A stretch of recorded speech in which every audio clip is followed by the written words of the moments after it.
नमस्कार, मैं हूं सत्यपाल और आप देख रहे हैं CWB हिंदी न्यूज।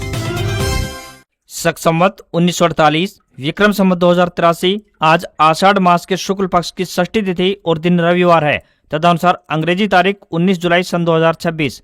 सबसे पहले आज की सुर्खियां। हरियाणा में बढ़ी उमस और गर्मी, 20 जुलाई से झमाझम बारिश के आसार। अच्छी खबर, हरियाणा पुलिस में होने जा रही है 4000 नए कांस्टेबल की भर्ती। अग्निवीरों को भी मिलेगा बड़ा मौका, बताएंगे पूरी अपडेट। गर्मी से बेहाल हरियाणा में बिजली की खपत ने तोड़े सारे रिकॉर्ड डिमांड के बीच लोगों का फूटा गुस्सा। हरियाणा के 11 जिलों में SIR हुआ पूरा, 34 लाख से अधिक मतदाता मिले गायब। इस तारीख तक मौका, वरना कट जाएगा नाम। बिजली चोरों की अब खैर नहीं, हरियाणा में 1 लाख से ऊपर के बकायेदारों की उल्टी गिनती हुई शुरू। हरियाणा में गैंगस्टरों का महिमा मंडन करने वालों पर गिरेगी गाज, CM नायब सिंह सैनी ने पुलिस को दिए सख्त निर्देश। हरियाणा में EV चार्जिंग नेटवर्क का बड़ा विस्तार होने जा रहा है, 900 नए स्टेशन बनेंगे। अमरनाथ यात्रा 19 जुलाई तक स्थगित, खराब मौसम को लेकर अलर्ट जारी। तो वहीं छत्तीसगढ़ में बारिश का 93 साल का रिकॉर्ड टूटा। यूपी में भी भारी बारिश को लेकर अलर्ट जारी। हरियाणा में नर्सरियों के लिए नई पॉलिसी लागू, बिना लाइसेंस पौधा बेचा तो 10,000 रुपये जुर्माना और जेल, लाइसेंस हुआ अनिवार्य। हरियाणा ग्रुप D कर्मचारियों के लिए बड़ी खबर, विभाग और पद बदलने का एक और मौका, नया शेड्यूल जारी। हरियाणा सरकार का बड़ा फैसला, 135 सरकारी स्कूलों की जर्जर इमारतें होने जा रही हैं ध्वस्त। खाटू श्याम व तिरुपति बालाजी जाने वालों के लिए बड़ी खुशखबरी, हिसार से चलने वाली दोनों ट्रेनें हुई परमानेंट। आर्टिकल 370 को बेस्ट फीचर फिल्म का नेशनल अवार्ड मिला। कार्तिक आर्यन बेस्ट एक्टर तो यामी गौतम बेस्ट एक्ट्रेस। 72वें नेशनल अवार्ड का हुआ ऐलान। और अमेरिका ईरान युद्ध में अब पानी भी निशाने पर। अमेरिकी हमले में ईरान का वाटर प्लांट तबाह, तो जवाब में कुवैत के प्लांट पर हमला। और अब खबरें विस्तार से। हरियाणा में मानसून की सुस्ती के बीच गर्मी और उमस लोगों की परेशानी बढ़ा रही है। भारतीय मौसम विज्ञान विभाग यानी IMD ने शनिवार को प्रदेश के 16 जिलों में हीट ह्यूमिडिटी को लेकर येलो अलर्ट जारी किया। अलर्ट वाले जिलों में सिरसा, फतेहाबाद, हिसार, जींद, भिवानी, चरखी दादरी, रोहतक, झज्जर, महेंद्रगढ़, रेवाड़ी, गुरुग्राम, नूंह, पलवल, फरीदाबाद, सोनीपत और पानीपत शामिल रहे। रोहतक सबसे गर्म जिला रहा, जहाँ अधिकतम तापमान 40.6 डिग्री सेल्सियस रिकॉर्ड किया गया। मौसम विभाग के अनुसार 19 जुलाई से मौसम में बदलाव शुरू होगा, जबकि 20 और 21 जुलाई को मानसून फिर से सक्रिय होने की उम्मीद है। इस दौरान प्रदेश के अधिकांश हिस्सों में बारिश होने के आसार जताए गए हैं। उत्तरी जिलों में कहीं कहीं भारी बारिश को लेकर येलो अलर्ट जारी हुआ है। जिन क्षेत्रों में भारी बारिश की संभावना है, वहां कपास के खेतों में जल भराव न होने देने और निकासी की उचित व्यवस्था रखने की भी सलाह दी गई है। बढ़ती उमस को देखते हुए पशुपालकों को भी सतर्क रहने के लिए कहा गया है। पशुशालाओं और पोल्ट्री शेड में पर्याप्त हवा की व्यवस्था रखने तथा साफ सफाई रखने की सलाह दी गई है, ताकि पशुओं और मुर्गियों को बीमारी से बचाया जा सके। हरियाणा में मानसून की रफ्तार धीमी पड़ने से गर्मी और उमस लगातार बढ़ रही है। इसी के साथ प्रदेश में बिजली संकट भी गहरा गया है। लगातार बढ़ती बिजली खपत के बीच मानसून सीजन में पहली बार बिजली मांग ने नया रिकॉर्ड भी बना दिया। प्रवाह पोर्टल के अनुसार 17 जुलाई को प्रदेश में अधिकतम बिजली मांग 16,170 मेगावाट दर्ज की गई, जबकि 16 जुलाई को यह 14,255 मेगावाट थी। वहीं सरकारी आंकड़ों के मुताबिक फिलहाल 13,691 मेगावाट बिजली की आपूर्ति हो रही है। पिछले 4 दिनों से प्रदेश के कई जिलों में लगातार बिजली कट लग रहे हैं, जिससे लोगों में भारी नाराजगी भी देखी गई। भिवानी के गांव सिरसा, घोगड़ा में ग्रामीणों ने बिजली और पानी की समस्या को लेकर देर रात रोहतक रोड जाम कर दिया। वहीं हिसार के गंगवा में लोग बार बार बिजली कटने से परेशान होकर आधी रात को सब स्टेशन पहुंच गए और प्रदर्शन किया। तो वहीं दक्षिण हरियाणा के महेंद्रगढ़ जिले के नारनौल की कई कॉलोनियों में पूरी रात बिजली गुल रही, जबकि फतेहाबाद के भुन्ना और रतिया में भी लोगों ने विरोध प्रदर्शन किया। इससे पहले रोहतक में भी बिजली कटौती के विरोध में लोगों ने मकड़ोली टोल प्लाजा कुछ समय के लिए फ्री करा दिया था। हरियाणा के युवाओं के लिए बड़ी खबर सामने आ रही है। पुलिस में नौकरी की तैयारी कर रहे युवाओं को बड़ा मौका मिलने जा रहा है। नवंबर महीने में 4000 नए पुलिस कांस्टेबल पदों पर भर्ती प्रक्रिया प्रारंभ होगी। राज्य सरकार ने इस प्रस्ताव को मंजूरी दे दी है। DGP अजय सिंघल ने जानकारी दी है। जानकारी के मुताबिक DGP ने कहा है कि पुलिस भर्ती चल रही है। पिछले साल 5500 पदों में 1600 महिलाओं को शामिल किया गया था। अब हरियाणा SSC के जरिए 5500 पदों के लिए भर्ती चल रही है। इसके बाद नवम्बर में लगभग 4000 और कर्मचारियों की भर्ती की जाएगी। इस नई भर्ती में अग्निवीरों के लिए 20% आरक्षण रखा गया है। इस दौरान DGP अजय सिंघल ने बताया कि आपराधिक गतिविधियों पर शिकंजा कसने के उद्देश्य से हरियाणा पुलिस ने अभेद ऐप लॉन्च किया है। यह ऐप संदिग्ध और अनचाही कॉल्स की पहचान करके लोगों को समय रहते अलर्ट करता है, जिससे अपराधों की रोकथाम में मदद मिल पाएगी। हरियाणा में मतदाता सूची के विशेष गहन पुनरीक्षण यानी SIR अभियान के तहत प्रदेश में करीब 99.36% मतदाताओं का सत्यापन हो चुका है। प्रदेश भर में 34,12,438 मतदाता नहीं मिले हैं। 11 जिलों में मतदाता सत्यापन का कार्य 100% पूरा हो चुका है। अभियान के दौरान घरों में न मिलने वाले 34,12,438 मतदाताओं में अधिकांश प्रवासी, नौकरी, शिक्षा या फिर किसी अन्य कारणों से अपने पते पर मौजूद नहीं थे। इन मतदाताओं का रिकॉर्ड भी विशेष श्रेणी में दर्ज किया गया है। दूसरी ओर प्रदेश में अभी 1,32,217 मतदाताओं का सत्यापन अभी लंबित है। 17 जुलाई तक 11 जिलों में 100% कार्य हो चुका है। अब मतदाता 24 जुलाई तक अपना गणना यानी कि सत्यापन फॉर्म बूथ लेवल अधिकारी यानी BLO को या फिर ऑनलाइन माध्यम से जमा करवा सकते हैं। यदि कोई मतदाता तय समय तक फॉर्म जमा नहीं करता है तो उसका नाम 31 जुलाई को प्रकाशित होने वाली प्रारंभिक यानी ड्राफ्ट मतदाता सूची में शामिल नहीं होगा। इसके बाद 31 जुलाई से लेकर 30 अगस्त तक दावे और आपत्तियां स्वीकार की जाएंगी। इनका निपटारा 28 सितंबर तक होगा और 3 अक्टूबर को अंतिम मतदाता सूची प्रकाशित कर दी जाएगी। वहीं महेंद्रगढ़, यमुनानगर, कुरुक्षेत्र, कैथल, जींद, फतेहाबाद, सिरसा, रेवाड़ी, नूंह, पलवल और चरखी दादरी जिलों में मतदाताओं के सत्यापन का कार्य 100% पूरा हो चुका है। हरियाणा सरकार ने कॉमन कैडर के ग्रुप डी कर्मचारियों को विभाग एवं पद विकल्प यानी वन टाइम ऑप्शन भरने के लिए एक और अवसर दिया है। अब पोर्टल 18 जुलाई से 24 जुलाई 2026 तक खुला रहेगा। यह सुविधा उन कॉमन कैडर ग्रुप डी कर्मचारियों के लिए है जिनकी भर्ती विज्ञापन संख्या 04/2018 के तहत हुई थी। अब 18 से 24 जुलाई के बीच वन टाइम ऑप्शन के माध्यम से कॉमन कैडर के ग्रुप डी कर्मचारी अपनी सेवा से संबंधित विकल्प ऑनलाइन माध्यम से दर्ज कर सकते हैं। सभी सचिवों, विभागाध्यक्षों, मंडलायुक्तों व उपायुक्तों को निर्देश दिए गए हैं कि वे सूचना संबंधित कर्मचारियों तक अवश्य पहुंचाएं। इसी के आधार पर आगे विभागों में पदस्थापन और कैडर प्रबंधन की प्रक्रिया पूरी की जाएगी। हरियाणा सरकार ने प्रदेश में 135 ऐसी स्कूली इमारतों की पहचान की है जो अपनी समय सीमा पूरी कर चुके हैं और बुरी तरह से जर्जर हालात में हैं। बहुत जल्द इन इमारतों को गिराकर नई इमारतों का निर्माण किया जाएगा। हरियाणा के मुख्यमंत्री नायब सिंह सैनी ने हाल ही में जर्जर स्कूली इमारतों को गिराकर नई इमारतों के निर्माण के निर्देश जारी किए थे। इतना ही नहीं, नई इमारतों के निर्माण के लिए शिक्षा विभाग में अलग से इंजीनियरिंग विंग का गठन भी किया जा चुका है। शिक्षा विभाग द्वारा प्रदेश में 135 स्कूलों को कंडम, जर्जर और असुरक्षित घोषित किया गया है। अब इन स्कूलों को आगामी सप्ताह के भीतर ध्वस्त किया जाएगा। इसके साथ ही जिन स्कूलों में मानसून सीजन के दौरान जल भराव होता है साथ ही उनकी रिपोर्ट भी तैयार होगी। इसके साथ ही शिक्षा निदेशक ने निर्देश दिए हैं कि 135 असुरक्षित घोषित स्कूल भवनों में आवश्यक कार्रवाई 19 जुलाई तक पूरी करने, कंडम कमरों को 1 सप्ताह में ध्वस्त करने, जल भराव वाले विद्यालयों की सूची तत्काल भेजने तथा अनुपयोगी फर्नीचर और सामग्री का निर्देश अनुसार यानी कि नियमानुसार निस्तारण करने के भी निर्देश जारी किए गए हैं।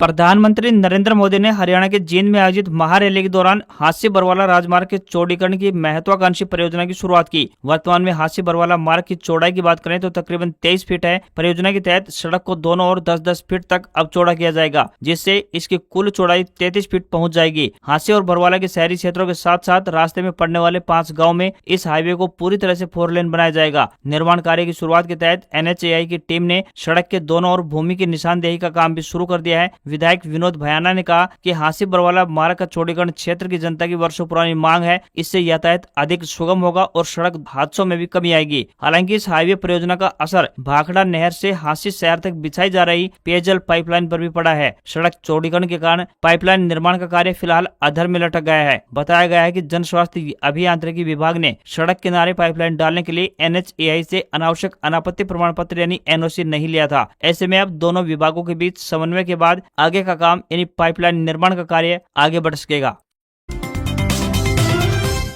हरियाणा में रेल यात्रियों के लिए बड़ी खुशखबरी सामने आ रही है। बता दें कि प्रदेश के रेल यात्रियों को पुणे और तिरुपति बालाजी के लिए चलने वाली ट्रेनों के नियमित का शानदार तोहफा मिला है। हिसार रेलवे स्टेशन से संचालित होने वाली ये दोनों ट्रेनें अब स्पेशल ट्रेन की बजाय नए परमानेंट नंबरों के साथ साप्ताहिक रूप से पटरी पर दौड़ेंगी। ट्रेन अब नए नंबर 22,979 और 80 के साथ नियमित होकर सुपरफास्ट एक्सप्रेस ट्रेन के रूप में पटरी पर चलेगी। इसी महीने के आखिरी सप्ताह से यह व्यवस्था लागू होने जा रही है। Train number 22,979 Hisar railway station से 26 जुलाई से प्रत्येक रविवार और ट्रेन नंबर 22,980 खड़की से 27 जुलाई से प्रत्येक सोमवार को संचालित होगी। बीच रास्ते में ट्रेन दोनों दिशाओं में सादलपुर, लोहारू, चिड़ावा, झुंझुनू, नवलगढ़, सिक्कर, रिंगस, ढेरका बालाजी, जयपुर, दुर्गापुरा, सवाई माधोपुर, कोटा, रामगंज मंडी, भवानी मंडी, रतलाम, वडोदरा, भरूच, सूरत, वापी, वसई रोड, कल्याण और लोनावाला स्टेशनों पर ठहराव करेगी। इस ट्रेन के नियमित संचालन से हिसार जिले सहित आसपास के इलाकों के लोगों को राजस्थान और गुजरात के लिए सीधी रेल सेवा का लाभ मिलेगा। वहीं रिंगस स्टेशन पर ठहराव से खाटूश्याम जाने वाले श्रद्धालुओं को भी बड़ी राहत पहुंचेगी। वहीं हिसार तिरुपति हिसार स्पेशल ट्रेन भी अब नए नंबरों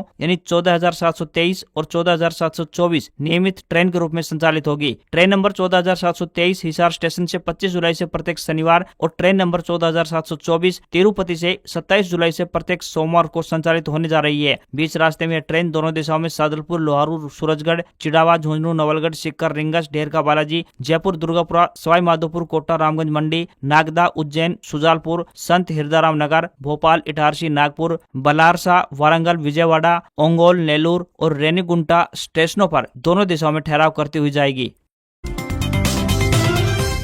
हरियाणा के बिजली उपभोक्ताओं पर लंबित जुर्माना राशि की वसूली को लेकर हरियाणा राज्य प्रवर्तन ब्यूरो के पुलिस महानिदेशक नवदीप सिंह विर्क ने सभी थाना प्रभारियों को खास हिदायत दी है। विर्क ने प्रभारियों को निर्देशित किया है कि वे अपने अपने थाना के रिकॉर्ड एवं डायरी का गहन परीक्षण कर बिजली चोरी के उन सभी मामलों की सूची तत्काल तैयार करें जिनमें 1 लाख रुपए या फिर उससे अधिक की जुर्माना राशि बकाया है। उन्होंने सभी थाना प्रबंधकों को निर्देश दिया है कि व्यक्तिगत रूप से निगरानी करते हुए बकाया जुर्माना राशि की वसूली हेतु तत्काल कार्रवाई करें। वे 45 दिवसीय विशेष अभियान शुरू कर राज्य में लंबित 56 करोड़ के राजस्व जुर्माना राशि का संग्रह सुनिश्चित करें। उन्होंने सभी को निर्देशित किया कि अभियान की साप्ताहिक प्रगति रिपोर्ट एवं वसूल की गई जुर्माना राशि का विवरण प्रत्येक सोमवार को पुलिस अधीक्षक कार्यालय प्रवर्तन मुख्यालय शक्ति भवन भेजना अनिवार्य होगा।